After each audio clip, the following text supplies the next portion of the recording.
Por ahora vamos al libro de Jeremías, al capítulo 11. Vamos a estar en los versículos desde el 9 hasta el 14.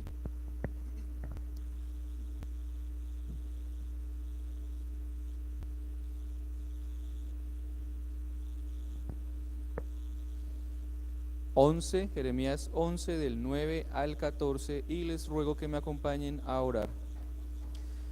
Mi buen Dios y Padre,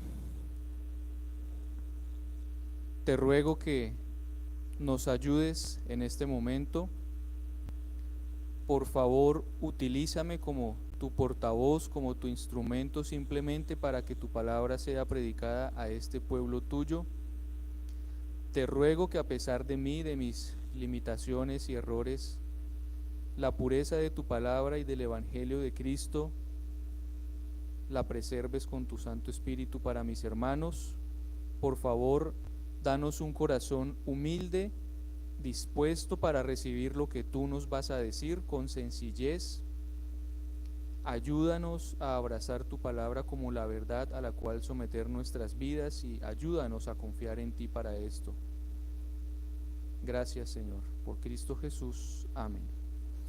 Mis hermanos, a mí me encanta la historia del Antiguo Testamento porque desde hace mucho tiempo entendí casi que todo el Antiguo Testamento en forma muy resumida en una enseñanza del pastor Leonel en aquellos estudios bíblicos de los miércoles, y él decía que la historia del pueblo de Israel es como un círculo. Dios pone a su pueblo sobre las demás naciones, los bendice, los prospera, luego ellos se alejan de Dios, cometen pecados, y estando en su punto más bajo, estando en su punto de mayor condenación y desespero, levantan los ojos al cielo, Dios los restaura, renueva su comunión y su pacto con ellos, y vuelve al punto alto de la relación de Dios con su pueblo. Y adivinen qué empieza a pasar de nuevo. Se repite la historia una y otra vez. Algo así fue lo que usted dijo hace muchos años, y así lo entendí muy resumidamente. Resulta que a lo largo del Antiguo Testamento vemos en el pueblo de Dios una característica que es un poquito vergonzosa. Resulta que una y otra vez los israelitas cambiaban al Dios que los salvó, al Dios que los sacó de Egipto, por los dioses falsos de las demás naciones, y esa característica se repite constantemente. De hecho, por eso es que todo el pueblo fue juzgado y expulsado de la presencia de Dios.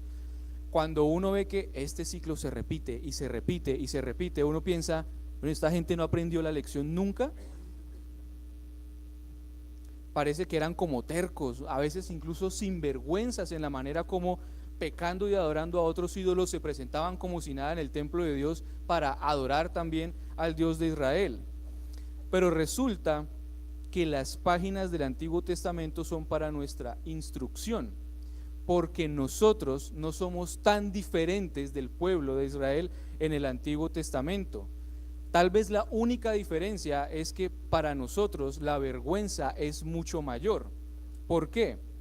Porque ellos vivieron su peregrinaje, su caminar con el Señor en medio de sombras. Ellos iban recibiendo la revelación de a un poquito y un pasito cada vez. Pero resulta que nosotros caminamos en la plenitud de la luz de Cristo. Entonces, cuando usted en la noche se levanta en su casa y cuando está todo apagado y usted va a la cocina a servir agua, a veces yo hago reguero. Si vamos manejando y se apagan todas las luces, podemos cerrar el camino, podemos coger los huecos que no vemos por la noche, y así tantas cosas. Pero imagínese que este tipo de accidentes a usted le sucedan a plena luz del día, constante y repetidamente.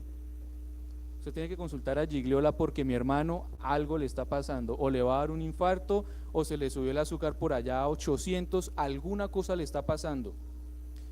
Pero resulta que a pesar de que tenemos la plena luz de Cristo y toda la revelación de la Biblia, nosotros caminamos metiendo la pata de hueco en hueco, y parece que tampoco aprendemos la lección. Por eso es que tenemos que leer siempre el Antiguo Testamento, porque nosotros y nuestro corazón está reflejado en esos hermanos. En palabras de Calvino, para nosotros el juicio debería ser mucho más atroz, porque nuestro pecado es más intencional, es más repudiable porque andamos en luz. Nuestro castigo debería ser más pesado y nuestra ingratitud con Dios mucho menos tolerable.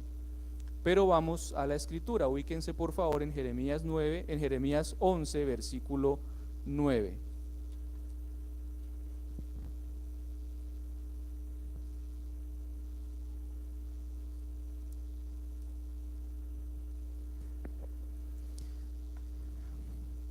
Y me dijo Jehová: conspiración se ha hallado entre los varones de Judá y entre los moradores de Jerusalén.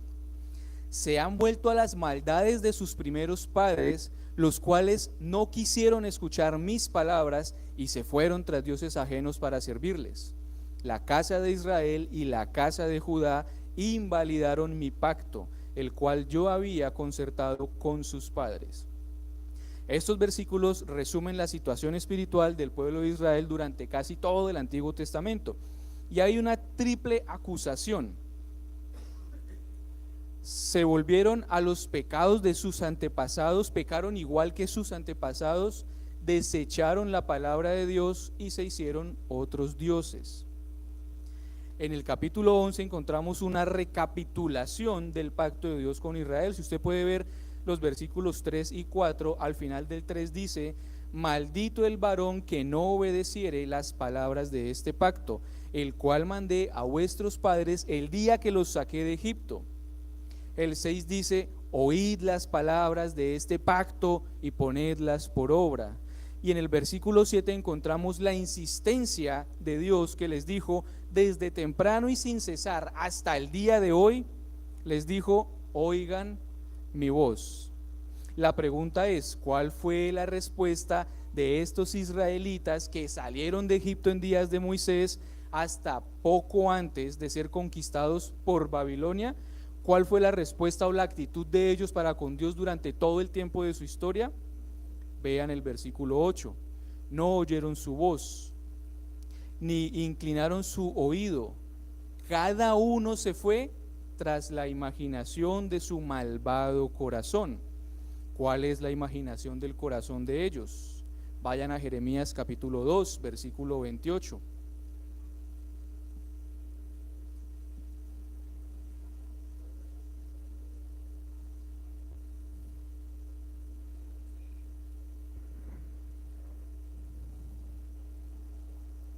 Y ayúdenme a leer el 2:28, todos juntos. ¿Y dónde?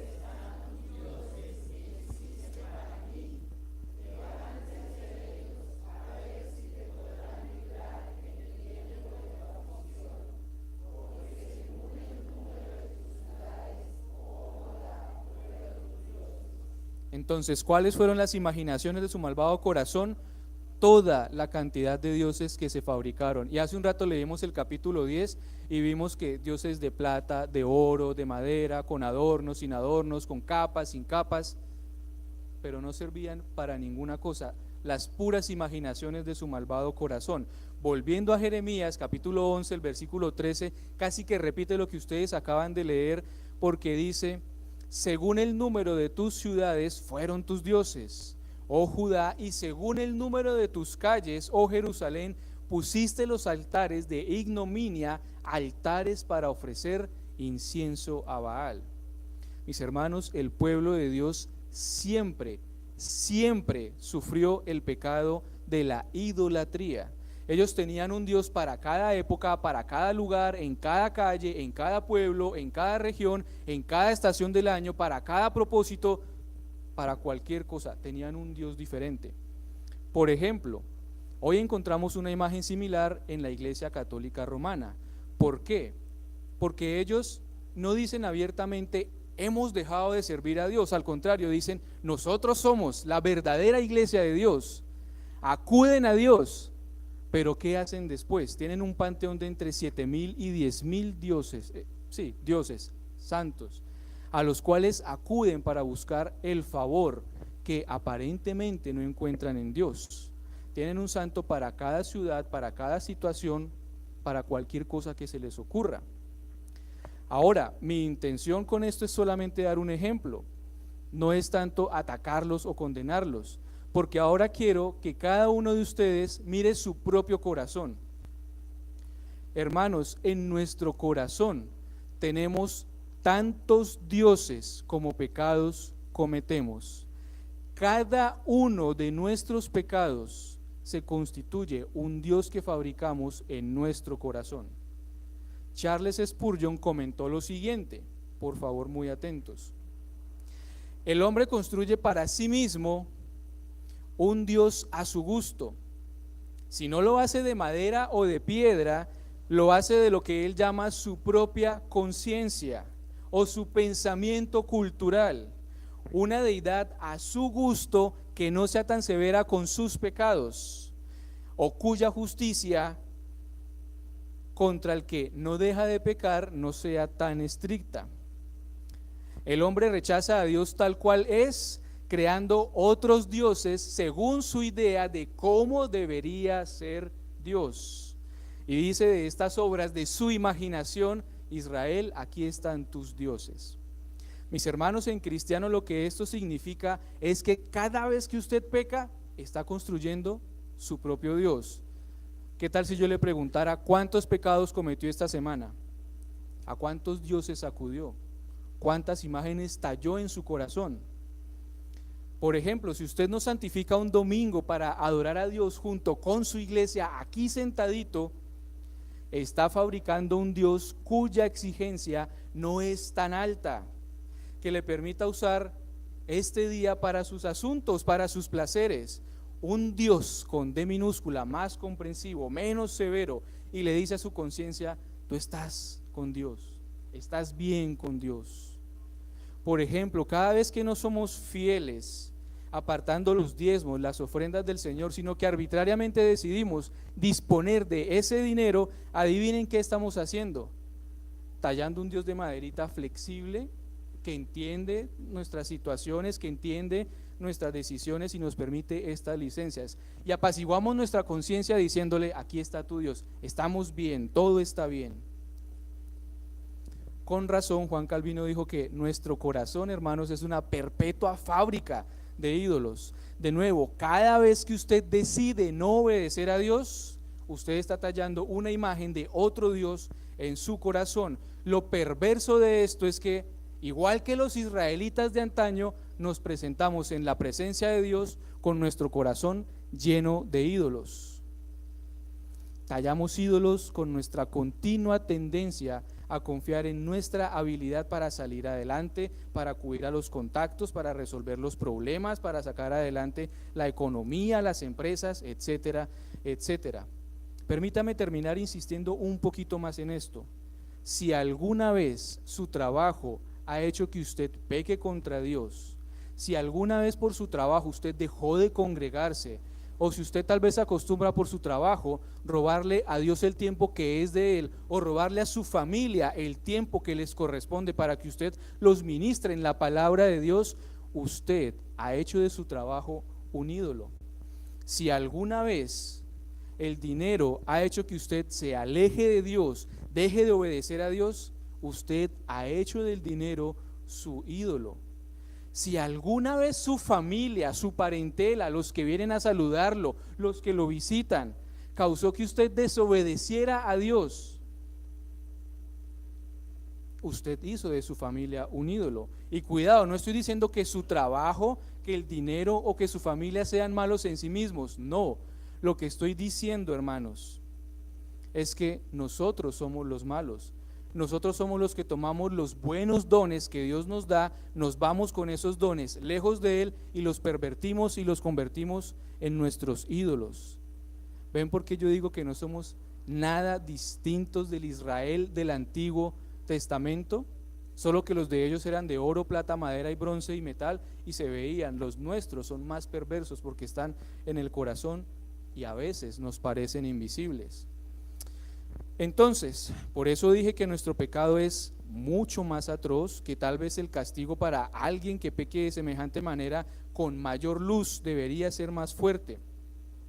Porque es que de nuevo los israelitas vieron algunas de las maravillas de Dios, cada uno un poco a la vez. Entonces, por ejemplo, algunos israelitas presenciaron todo lo que Dios hizo cuando los liberó de Egipto. ¿Recuerdan aquella historia con las 10 plagas y todas las maravillas y portentos que hizo el Señor por su pueblo? Esa generación presenció en su relación con Dios esas obras de Dios. Otros presenciaron la conquista de Israel, la conquista de la tierra de Canaán cuando Israel fue guiada por Josué. Otros vivieron durante la era de David y Salomón, el mejor tiempo de este pueblo como nación. Otros quizá vivieron durante el ministerio de Cristo y presenciaron sus maravillas. Otros incluso escucharon el evangelio de boca de alguno de los apóstoles. Pero hermanos, ninguno de los santos de la Biblia ha tenido tanta luz como la tenemos nosotros, porque es que resulta que en sus manos ustedes tienen una joya preciosa e invaluable en la que Dios ha dejado completamente terminada, autenticada y revelada la historia de la salvación por fe en Cristo Jesús. Ellos vieron un poquito a la vez. Ellos iban viendo como cuando un artista va pintando y bosquejando su cuadro, primero el bosquejo, luego las primeras pinceladas. Ellos iban viendo un poco a la vez. Nosotros vemos toda la historia, toda la pintura terminada y concluida. Pero aún así, mis hermanos, cambiamos la gloria del Dios incorruptible por cualquier otra cosa que tallamos en nuestro corazón. Ahora quiero que ustedes piensen cuáles fueron las consecuencias de la idolatría para los israelitas y también cuáles son las consecuencias de la idolatría, de nuestra idolatría para nosotros hoy.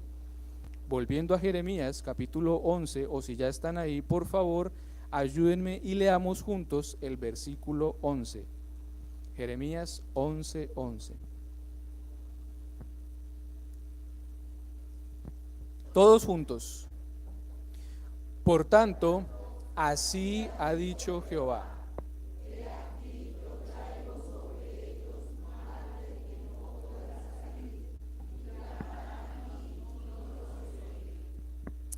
Hermanos, esta sentencia es fuerte. Y yo sé que en ese punto ustedes están diciendo, este tipo se la va a pasar una hora hablando de ídolos. Pero resulta que si ustedes leen el libro de Jeremías, van a encontrar que yo no soy el 5% de insistente y repetitivo de lo que fue el profeta con su pueblo, advirtiéndolos a causa del pecado y las consecuencias que estaban próximas a llegar. Dios advierte a su pueblo una y otra vez, incluso les dice, les anticipa varias décadas antes que Él está levantando para juzgar a su pueblo idólatra que lo abandonó y lo cambió por otros dioses, a una poderosa nación del norte que vendría a conquistarlos y a exterminarlos, la poderosa Babilonia. Finalmente este imperio llegó a Judá, llegó a Jerusalén y destruyó absolutamente todo. Sitiaron las ciudades, exterminaron los ejércitos, asesinaron a las personas y a los pocos sobrevivientes se los llevaron como esclavos a servir bajo el yugo de un pueblo pagano en un país lejano. La pregunta es, cuando llegó el tiempo de la angustia de estos israelitas, ¿ellos clamaron y buscaron a Dios en el tiempo de su aflicción? ¿Qué creen ustedes? Por supuesto que clamaron a Él, pero no como ustedes piensan. El versículo 11, ¿qué es lo que dice? Clamarán a mí. Es decir, efectivamente podemos confiar que ellos clamaron a Dios. La expresión clamarán a mí en el hebreo es un verbo que implica llorar y gritar fuerte y vehementemente.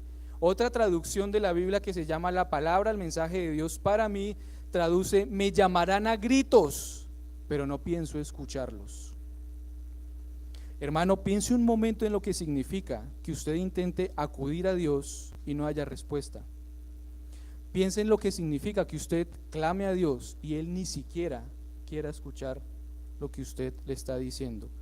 ¿Puede haber alguna condena peor que ser separados de semejante manera de Dios? ¿Cómo explicamos ahora que el Dios que en múltiples ocasiones ha prometido escuchar y recibir a todo aquel que lo busque y clame a Él, ahora le dice a su propio pueblo, al que le dio esas promesas repetidamente, no los voy a escuchar. ¿Cómo explicamos eso? Porque Dios dice, siempre que me busquen me hallarán, siempre que clamen yo escucharé, pero ahora les promete, me van a buscar y no los voy a escuchar. Incluso le dice a Jeremías, ni siquiera ore por este pueblo, no voy a escuchar. El cuadro es tremendo y tenemos que entender esto, porque ¿cómo así que Dios promete una cosa y luego promete algo que aparentemente es contradictorio? Pero resulta que no es así. Vayan a Jeremías, o sigan en Jeremías, pero vuelvan al versículo 7 y síganme atentamente, porque resulta que no es Dios quien ha invalidado su palabra. Estén atentos a la acusación a partir de Jeremías 11:7. El Señor les dice: porque solemnemente protesté a vuestros padres el día que les hice subir de la tierra de Egipto, amonestándoles desde temprano y sin cesar hasta el día de hoy, diciendo, oíd mi voz, pero no oyeron, no inclinaron su oído. Antes se fueron cada uno tras la imaginación de su malvado corazón. Y a partir del 10, de nuevo la acusación, se han vuelto a las maldades de sus primeros padres, los cuales no quisieron escuchar mis palabras y se fueron tras dioses ajenos para servirles. Todos juntos desde acá, la casa de Israel y la casa de Judá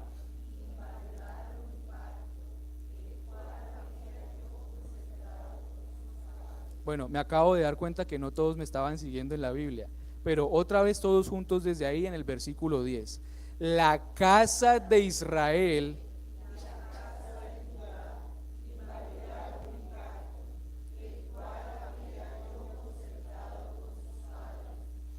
Mis hermanos, no fue Dios quien faltó a sus promesas. El pueblo, como acabamos de leer, fue el que invalidó el pacto. Y ellos conocían las consecuencias de faltar a sus compromisos pactuales con Dios. Dios simplemente estaba trayendo sobre ellos las consecuencias que Él había prometido. Es decir, Él estaba actuando con plena justicia. Dios no está actuando en contra de su palabra. Como les dije en Deuteronomio 28, no lo busquen. Dios estableció las normas del pacto y entre esas normas del pacto estableció las consecuencias por la desobediencia y las estableció detalladamente. Mentiras, busquen Deuteronomio capítulo 28, versículo 25.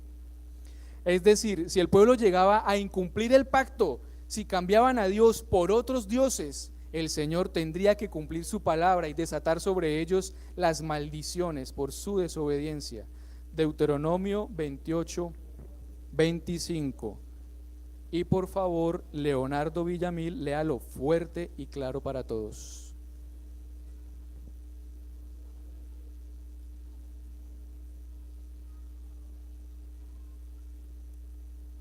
Veintiocho, 25.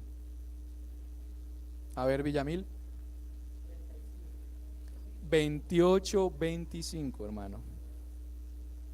Jehová te entregará derrotado delante de tus enemigos. Por un camino saldrás contra ellos, y por 7 caminos huirás delante de ellos, y serás dejado por todos los reinos del mundo. Hermanos, ¿estaba Dios faltando a su palabra? En ninguna manera. Estaba cumpliendo su propia palabra. Resulta que las consecuencias hoy día contra la idolatría no son menos graves que en aquel entonces. Vayan a Romanos capítulo 1. Vayan a Romanos capítulo 1. Vamos a ver algunos versículos en este capítulo.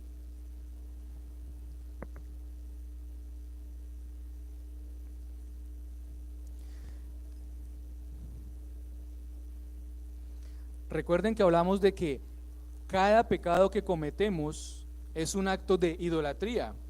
Podemos concluir con toda certeza que todo pecado nuestro es idolatría. Ahora miren a partir del versículo 24, Romanos 1, a partir del 24. Síganme por favor en silencio. Por lo cual también Dios los entregó a la inmundicia en las concupiscencias de sus corazones, de modo que deshonraron entre sí sus propios cuerpos, atentos al 25, ya que cambiaron la verdad de Dios por la mentira, honrando y dando culto a las criaturas antes que al Creador, el cual es bendito por los siglos. A partir del versículo 28 dice: y como ellos no aprobaron tener en cuenta a Dios, Dios los entregó a una mente reprobada para hacer cosas que no convienen. Y empieza un listado extenso y exhaustivo de las consecuencias de la idolatría, ¿verdad? Estando atestados de toda injusticia, fornicación, perversidad, avaricia, llenos de envidia, homicidios, contiendas, engaños, malignidades, murmuradores, detractores, aborrecedores de Dios, injuriosos, soberbios, altivos, inventores de males, desobedientes a los padres, necios, desleales, sin afecto natural, implacables y sin misericordia. Todas consecuencias de la idolatría. Si usted ve este listado y usted sufre alguno de estos vejámenes, permítame aclararle algo: usted no lo sufre simplemente porque viva en un mundo caído y cautivo por el pecado. Usted no sufre eso porque sea culpa del diablo. Usted no sufre eso porque es que son consecuencias que le dejaron sus padres. No, muy seguramente, en fidelidad o para hacer justicia al texto, si usted sufre alguno de estos males, es porque usted es idólatra. Es lo que el pasaje inicia diciendo: cambiaron la verdad de Dios por la mentira de los hombres, honrando y dando culto a las criaturas antes que al Creador. Por eso Dios los entregó a todas estas cosas. Si sufrimos algo de esto, posiblemente se debe a los ídolos de nuestro corazón. Es la difícil pero la realidad que tenemos que enfrentar hoy día. Sufrimos estos males como consecuencia de nuestra idolatría, porque cambiamos la verdad de Dios por la mentira de los hombres, damos culto a las criaturas antes que al Creador, cambiamos la gloria del Dios incorruptible en semejanza de imagen de hombre corruptible. Pero resulta, mis hermanos, que hay otra razón por la cual Dios no escuchó a su pueblo en Jeremías capítulo 11. Vuelvan a Jeremías capítulo 11. Estamos viendo las consecuencias de la idolatría en ese entonces y ahora. En ese versículo, la principal es que Dios les dijo: ustedes me van a buscar, me van a rogar, van a llorar y me van a suplicar, pero yo no los voy a escuchar, mucho menos les voy a responder. Pero hay otra razón por la cual Dios no escuchó a su pueblo, y tienen que estar muy atentos porque los puede tocar directamente. El versículo 12 en Jeremías 11, todos juntos: e irán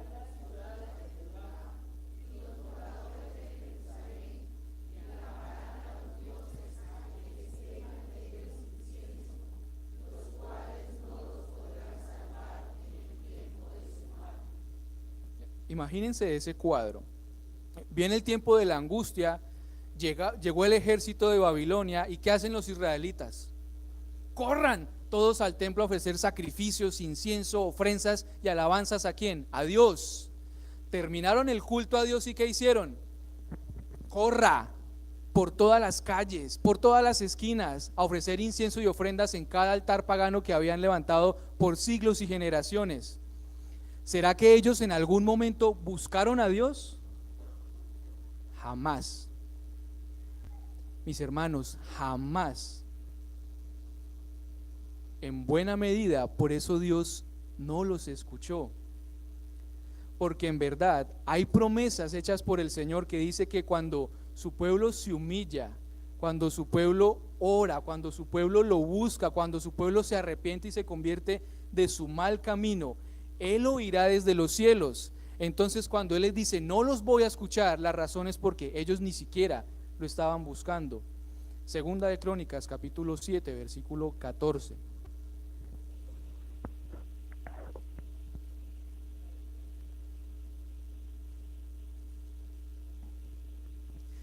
Segunda de Crónicas capítulo 7 versículo 14. Estamos en el contexto inmediatamente después que Salomón oró para consagrar el templo que él había construido, y esto que vamos a leer Es parte de la respuesta de Dios a esa petición de Salomón. Segunda de Crónicas, capítulo 7. Voy a leer el 12 y el 13 y ustedes me contestan con el 14. Segunda de Crónicas 7, yo leo el 12 y el 13 y ustedes me contestan con el 14. Y apareció Jehová a Salomón de noche y le dijo: yo he oído tu oración y he elegido para mí este lugar por casa de sacrificio. Si yo cerrare los cielos para que no haya lluvia, y si mandare a la langosta que consuma la tierra, o si enviare pestilencia a mi pueblo, ustedes, si se humillare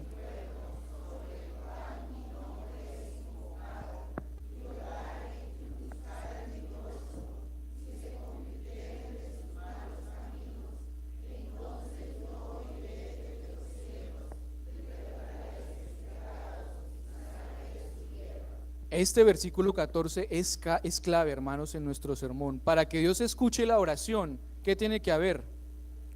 Convicción, confesión, humillación. Hay que dejar y abandonar el pecado definitivamente. Pero resulta que, como leímos en Jeremías 11, ellos nunca clamaron, ellos nunca dejaron su pecado. Al contrario, buscaron a Dios, pero luego corrieron a multiplicar sus pecados contra el Dios al que clamaban. Es como el dicho, ¿no? A Dios rogando y con el mazo dando. Ayúdate que yo te ayudaré. Puedes clamar a Dios, acudir a Él, pero entonces tú también muévete y espabilate, porque hay que resolver y hay que gestionar de alguna manera. En Jeremías 11, yo les confieso que los versículos 11 y 12 son principalmente la razón por la que desde hace semanas quise compartir particularmente esta porción de la Escritura con ustedes. Resulta, hermanos, que a nuestro hijo no le pusimos Jeremías porque sea un nombre lindo, sino por el significado de Jeremías 1:5. Lo recuerdan: antes de que nacieras te conocí, y desde el vientre de tu madre te santifiqué y te di por profeta a las naciones. Y desde que escogimos el nombre, yo estuve leyendo y meditando a lo largo de todo el libro. Resulta que el 9 de mayo, el día que nació Jeremías, fue el mismo día que casi pierdo a mi amada Valentina. Aquella noche, mis hermanos, la situación de mi esposa fue tan crítica que en muchos momentos en esa noche yo pensé: esta mujer no va a ver un nuevo amanecer, va a partir con el Señor. Mi corazón, mi alma, mi mente, todo en mí sufrió su hora más oscura aquella noche. Yo quería compartir todo esto con ustedes. Resulta que ella estaba en una clínica con excelentes equipos, con excelentes profesionales de la salud, nos garantizaban la mejor atención y el mejor cuidado, y sin embargo, esa noche, sola, débil, después de todo lo que había sufrido, sin el tratamiento que necesitaba con urgencia para recobrar algo de fuerzas, impotente, sin poder sostener ni amamantar a su bebé, y su cuerpo poco a poco se apagaba y se agotaba. Y adivinen qué estaba haciendo yo afuera, tan impaciente como impotente. En esa noche mi corazón me dio 3 vueltas y me engañó. ¿Saben por qué? Porque esa noche yo estaba clamando al Señor por auxilio para Valentina, pero estaba llamando a los contactos, moviendo cielo y tierra a ver qué podía hacer desde afuera para que alguien agilizara la atención para Valentina. Pero ni los contactos, ni la búsqueda, ni la insistencia fueron suficientes. ¿Y saben qué? Gracias a Dios que fue así, porque Él no iba a compartir su gloria con nadie, mis hermanos.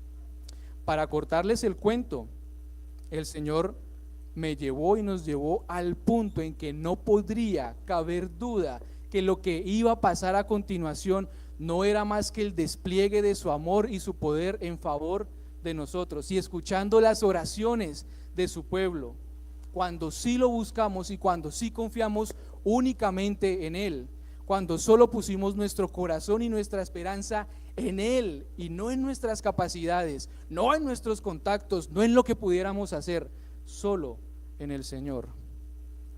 Mientras yo creía que podía hacer algo, nada dio resultado. Cuando entendí que podía confiar solo en el Señor, Él me mostró y Él nos mostró su amor inagotable.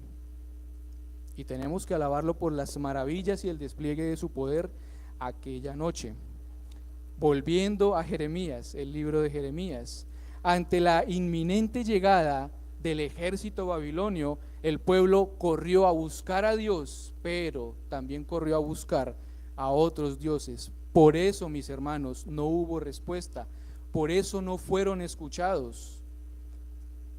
Dios no iba a compartir y no comparte su gloria con nadie, no comparte su crédito con nadie. Si los israelitas realmente hubieran acudido a su Señor, hubieran dejado su pecado, como leemos en Segunda de Crónicas, Él hubiera activado la cláusula de ese pacto y de su palabra.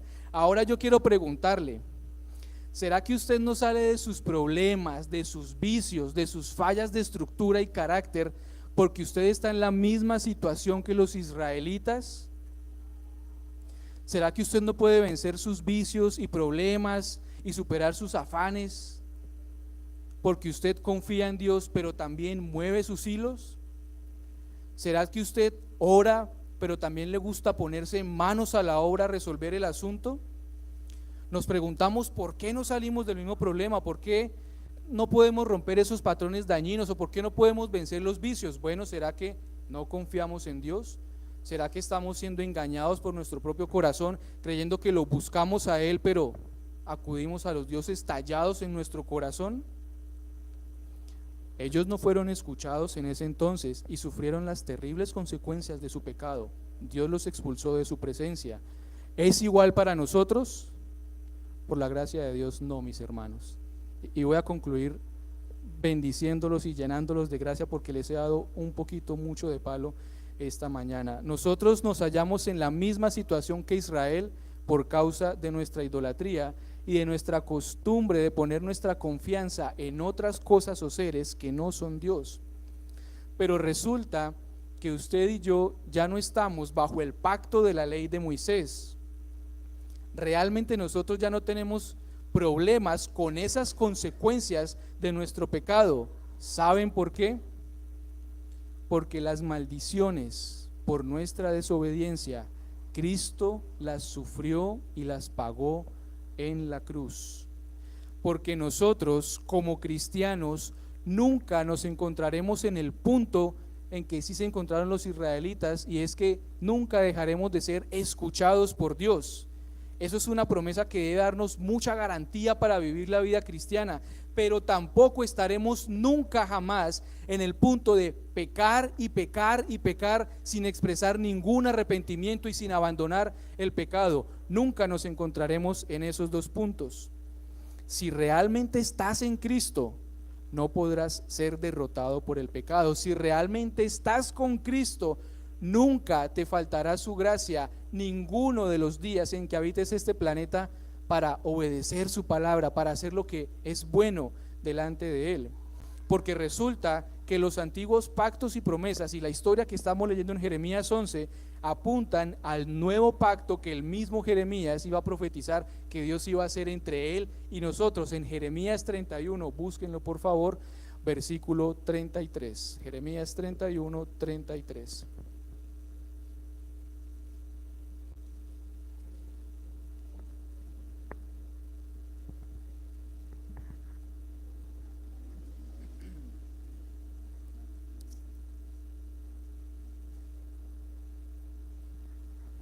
Jeremías 31, 33, yo lo leo y ustedes me siguen muy atentamente.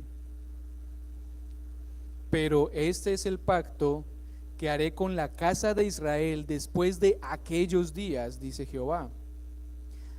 Daré mi ley en su mente y la escribiré en su corazón, y yo seré a ellos por Dios y ellos me serán por pueblo. Y no enseñará más ninguno a su prójimo ni ninguno a su hermano diciendo: conoce a Jehová, porque todos me conocerán, desde el más pequeño hasta el más grande. Dice Jehová: porque perdonaré la maldad de ellos y no me acordaré más de su pecado. Perdón total y definitivo de nuestros pecados. pero la ley de Dios puesta en nuestras mentes y escrita en nuestros corazones. Mis hermanos, nosotros nunca vamos a poder estar tan lejos de Dios como para no ser escuchados, porque Él nos dio un nuevo corazón plenamente capacitado para servirlo, para amarlo, para buscarlo, para obedecerle, para confiar solo en Él. El pacto invalidado por los israelitas que vimos esta mañana nos conduce al nuevo pacto que Dios hizo con nosotros a través de Cristo Jesús. Su ley en nuestra mente, escrita también en nuestro corazón. Gracias a esto le pertenecemos a Cristo y nuestra adoración ahora no es tanto externa como sí es interna. De tal manera que Él es nuestro Dios, que Él ha conquistado nuestro corazón, que seremos por siempre su pueblo. Nuestra obediencia y nuestro cumplimiento a las promesas o a las cláusulas del pacto están garantizadas por Cristo. Nuestra obediencia está en Jesús, nuestra justicia está en Jesús. Nuestro refugio cuando desobedecemos también es Cristo.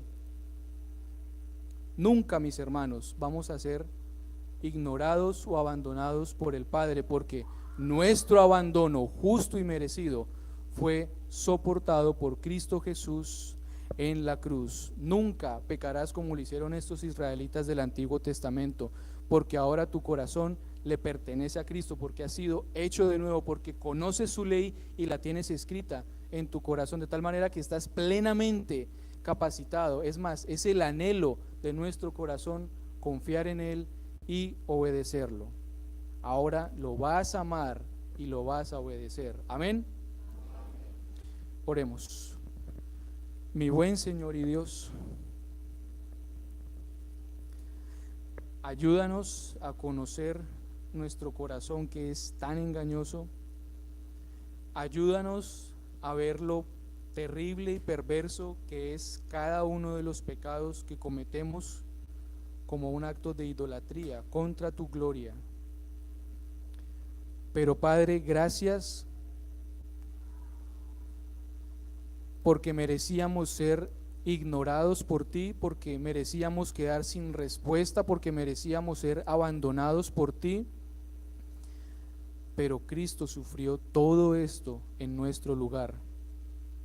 Ayúdanos a confiar en Él, ayúdanos a acudir solamente a Él, a estar quietos y a conocer que tú eres Dios, a esperar en las maravillas de tu amor inagotable por nosotros y de todo lo que haces en Cristo para nuestro bienestar y cuidado. Señor, tú eres nuestro Dios, ayúdanos a servirte, a adorarte, a seguirte y obedecerte de todo corazón, porque así tú mismo lo has prometido, porque así tú mismo lo llevarás a cabo. Gracias, Padre, te alabamos y te bendecimos en el nombre de Cristo Jesús. Amén.